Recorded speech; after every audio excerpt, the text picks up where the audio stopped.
Shalom sahabat gereja YouTube, kembali lagi dengan saya di sini Leonardo Sirait di channel kesayangan kita ini gereja YouTube ya.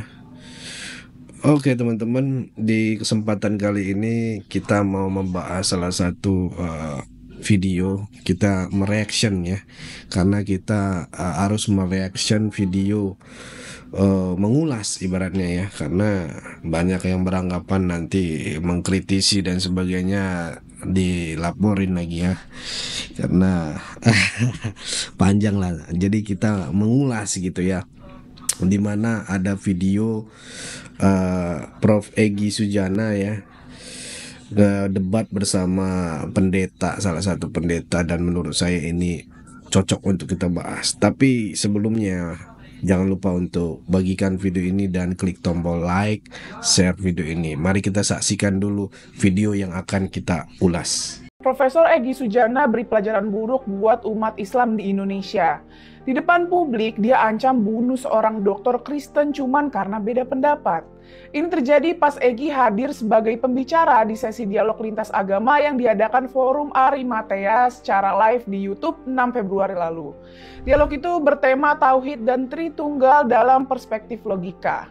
Di situ hadir perwakilan Islam dan Kristen. Dari pihak Islam ada Egy dan Ustadz Syamsul Arifin. Dari pihak Kristen ada Pendeta Muriwalianto Matalu dan Dr. Moses Wibowo. Dalam diskusi yang berlangsung 4 jam, Egy bikin kontroversi dengan bilang konsep Tritunggal itu kontradiktif. Jika Tuhan itu satu, bagaimana mungkin dia terdiri dari 3 pribadi yang berbeda, Bapa, Anak, dan Rohul Kudus, ucap Egy. Dia juga mempertanyakan kenapa Yesus yang dianggap Tuhan malah berdoa kepada Bapa. Mendengar pernyataan itu, Dr. Moses merespon dengan santai. Kalau Prof. Egy bilang dalam Alkitab banyak kontradiksi, saya juga tinggal klik website. Di sana juga banyak sekali ada kontradiksi Al-Quran, ucapnya. Tapi kemudian Moses menekankan soal kontradiksi adalah soal tafsir dan untuk membahasnya diperlukan ahli yang memiliki pengetahuan mendalam. Nah, di sini Egy langsung meledak. Dia menuntut bukti kontradiksi Al-Quran dari Moses. Saya nggak minta banyak, satu aja, buktikan, katanya. Lalu dia bilang, kalau kamu tidak bisa jawab, kamu fitnah, kamu musuh kami umat Islam. Kami bunuh pun tidak apa-apa, kamu menghina Islam, lanjutnya. Duh, kok jadi ancaman pembunuhan ya? Di bagian lain, Egy juga tidak menghormati ketetapan waktu yang ditentukan moderator. Setiap pembicara kan diberi batasan waktu 12 menit. Nah, di saat Egy lagi kencang menyerang lawan bicaranya, kebetulan batas waktu 12 menit sudah terlewati. Moderator dengan santun mengingatkan Egy. Waktu sudah habis, katanya. Ternyata Egy melanggar dengan terus menjawab nggak mau dan beralasan belum selesai. Norak lu, payah, lanjutnya. Setelah kru terpaksa kasih waktu tambahan. Dalam diskusi yang berfokus pada teologi ini, Egy juga malah bawa-bawa politik. Kalau ada orang yang pekerjaannya melampaui batas, sudah jelas 2 periode, minta 3 periode, setan itu orang. Saya nggak nyebut orang ya, tapi logika berpikir, lanjut Egy. Si Gibran belum 40 tahun, baru 36 tahun dipaksakan jadi bisa karena ada si Paman Usman, kata Egy meracau. Sikap Egy ini jelas bertolak belakang dengan semangat dialog lintas agama. Diskusi itu tempat bertukar pemikiran, bukan ajang ngamuk-ngamuk dan mengancam orang. Dalam diskusi, setiap orang harus bisa mengkritik dan dikritik pemikirannya. Kalau Egy keberatan Al-Quran dikritisi, dia juga harusnya nggak mengkritik keyakinan umat Kristen. Apa yang dibilang Moses bener kok. Coba aja browsing Google dengan kata kunci kontradiksi dalam Al-Quran. Dengan segera muncul materi kontradiksi Al-Quran. Ngancam bunuh orang dalam diskusi bukan cuman premanisme, tapi juga bentuk kegagalan berpikir secara intelektual. Kalau sikap kayak gini dibiarkan, lama-lama ruang diskusi bakal hilang diganti sama pemaksaan pendapat tanpa boleh dibantah. Dan kalau sampai ada yang benar-benar ambil ancaman Egy secara harfiah, siapa yang bakal tanggung jawab? Please deh, beragama tuh pakai akal sehat dong. Oke, itulah tadi videonya teman-teman, debat antara mereka dan akhirnya diulas oleh salah satu media. Itu ada Prof. Egy Sujana kembali menjadi sorotan publik ya, setelah pernyataan dalam sebuah dialog lintas agama yang berlangsung secara live di YouTube ya, pada 6 Februari lalu gitu ya, dalam acara yang bertema Tauhid dan Tritunggal dalam perspektif logika gitu ya. Hadir juga perwakilan dari Islam dan Kristen. Dari pihak Islam ada Prof. Egi dan juga Ustadz Samsul Arifin ya, sang mualaf ini ya, sang mualaf yang Batak juga ya. Ini sedangkan dari pihak Kristen ada Pendeta Marwali Yanto ya, Matalu dan Dr. Moses Wibowo ya. Di diskusi yang berlangsung selama 4 jam ini berubah menjadi ajang kontroversial ya, seperti Egi mengkritik konsep Tritunggal ya dalam ajaran Kristen. Ia menyatakan bahwa ajaran tersebut kontradiktif gitu ya. Menurutnya, jika Tuhan itu satu, bagaimana mungkin terdiri dari 3 pribadi yang berbeda gitu ya, yaitu Bapa dan Roh Kudus gitu ya. Ia juga mempertanyakan mengapa Yesus dianggap Tuhan gitu, malah berdoa kepada Bapa gitu ya. Mendengar pernyataan itu, Dr. Moses menanggapi dengan santai. Ia mengatakan bahwa Egi menyebut ada banyak kontradiksi dalam Alkitab. Maka ia juga dengan mudah mencari berbagai klaim kontradiksi dalam Al-Quran di internet, di website gitu ya. Namun ia menegaskan bahwa membahas kontradiksi dalam kitab suci adalah soal tafsir ya, yang memerlukan pemahaman mendalam dari para ahli gitu ya. Disinilah Egi tampak kehilangan kendali dan kontrol gitu ya. Ia langsung meledak gitu ya, meledak-ledak ya, kita tahu sendiri lah, dia langsung meledak-meledak menuntut Dr. Moses untuk menunjukkan satu saja bukti kontradiksi dalam Al-Quran. Namun bukan hanya menuntut bukti, Egi bahkan mengeluarkan pernyataan yang mengejutkan teman-teman. Ia berkata bahwa kalau kamu tidak bisa jawab, kamu memfitnah ya. Kamu musuh kami umat Islam. Kami bunuh pun tidak apa-apa gitu ya. Kamu menghina Islam katanya. Nah, ini yang sangat membingungkan, membengongkan teman-teman ya. Ketika perdebatan itu terjadi, diskusi itu terjadi ya, dan mengatakan membunuh gitu ya, nanti kena konten pedoman komunitas lagi karena kata-kata ini, itu sama aja sudah menodai gitu ya isi diskusi gitu ya. Ini mengajarkan yang tidak baik gitu, karena kita tahu diskusi itu kan, debat dan sebagainya, untuk memberi pemahaman, bukan untuk mengejas seseorang ataupun menghina gitu ya. Ini yang harus disadari oleh Egi. Ucapan Egi ini tentu mengejutkan banyak pihak. Dialog lintas agama yang seharusnya menjadi wadah bertukar pemikiran sebuah perubahan menjadi ajang ancaman gitu ya, yang seharusnya menjadi edukasi bertukar pikiran, menjadi ajang ancaman, intimidasi gitu ya. Padahal dalam forum diskusi, setiap orang harus bisa mengkritik dan dikritik gitu ya. Jika Egi keberatan dengan kritik terhadap Al-Quran, maka ia pun seharusnya tidak mengkritik keyakinan umat Kristen. Iya dong teman-teman.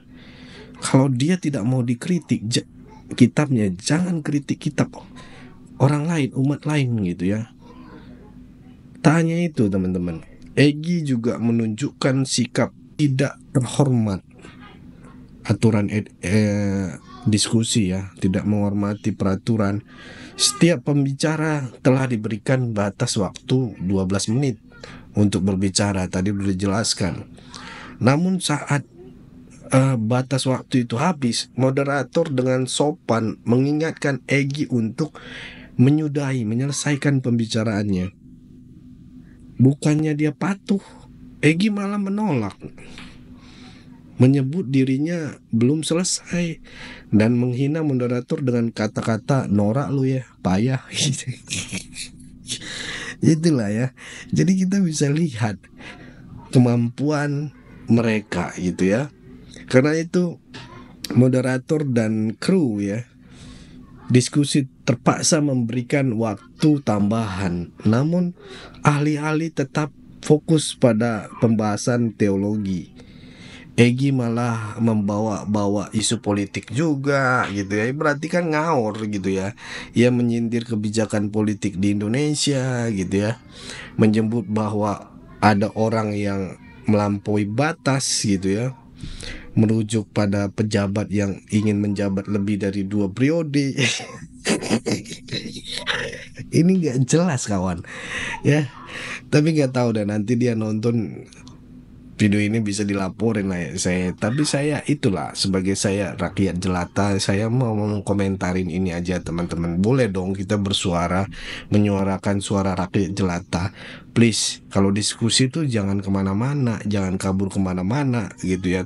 Hormati peraturan ya, ikutlah aturan gitu ya. Terus yang anehnya juga, ia juga menyinggung Gibran gitu ya. Wakil presiden ya, putra presiden Jokowi ya, yang dianggap terlalu muda untuk maju sebagai cawapres. Tetapi tetap dipaksakan dengan adanya sosok Paman Usman katanya ya, yang seharusnya harus umur 40 tahun dia baru bisa menjadi wapres. Ini 37 juga bisa gitu ya. Nah itulah teman-teman ya, ini kekocakan ya. Tindakan Egi ini bertentangan dengan semangat dialog lintas agama yang bertujuan untuk membangun pemahaman dan menghargai perbedaan.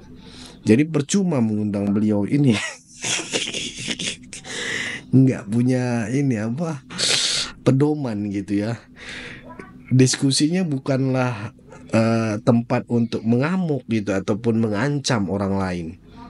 Jika cara berpikir seperti ini terus dibiarkan teman-teman, maka ruang diskusi akan hilang gitu, digantikan dengan pemaksaan pendapat yang tidak boleh dibantah gitu ya. Lebih buruk lagi gini ya, jika ada orang yang benar-benar mengambil ancaman Egi secara harfiah, siapa yang akan bertanggung jawab ya? Karena dia kan ibaratnya pemuka agama juga dan sebagainya. Kalau ada orang-orang awam ataupun umat awam yang mengikuti ajaran dia, siapa yang mau bertanggung jawab melakukan pembunuhan kayak gitu yang dibilang tadi? Dia cuman hanya sekedar cuap-cuap aja, habis itu selesai gitu. Tetapi ini kan ditonton banyak orang. Ada orang yang berintelektual yang nonton, ada orang yang tidak, ada yang punya ilmu tinggi dan sebagainya, ada yang orang awam hanya sekedar, oh berarti saya kalau membunuh orang kafir saya mendapatkan hak pahala karena darahnya halal dan sebagainya, pintu surga sama saya. Ini kan bahaya teman-teman, beban ini sebenarnya. Makanya saya sedikit tergelitik harus membahas ini. Hati-hati, hati-hati buat pembicara, pendeta, udahlah gitu. Apalagi yang para mualaf-mualaf yang ini, hati-hati berdakwah, jualan agama, menjelek-jelekkan agama yang dulu. Ini bahaya.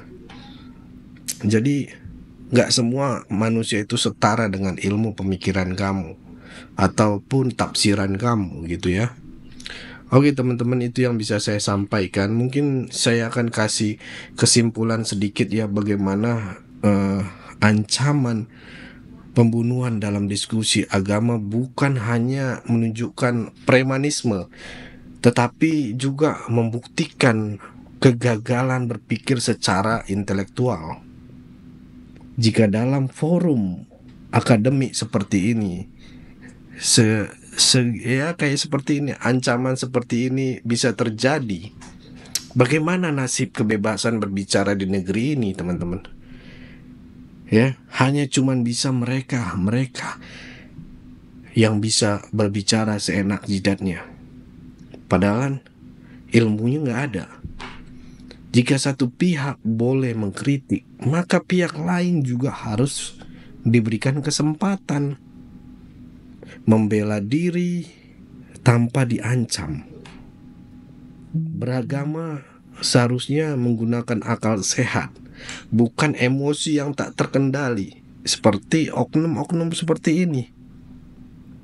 Ya teman-teman, bagaimana menurut saudara-saudara gereja YouTube?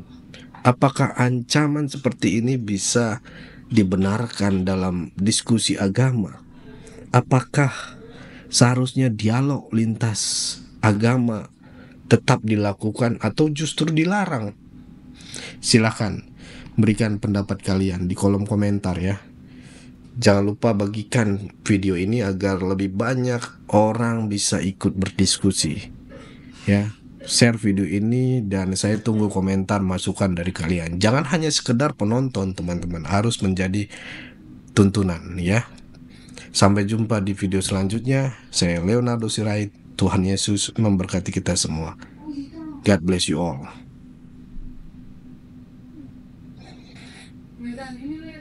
Shalom, saudara-saudara seiman.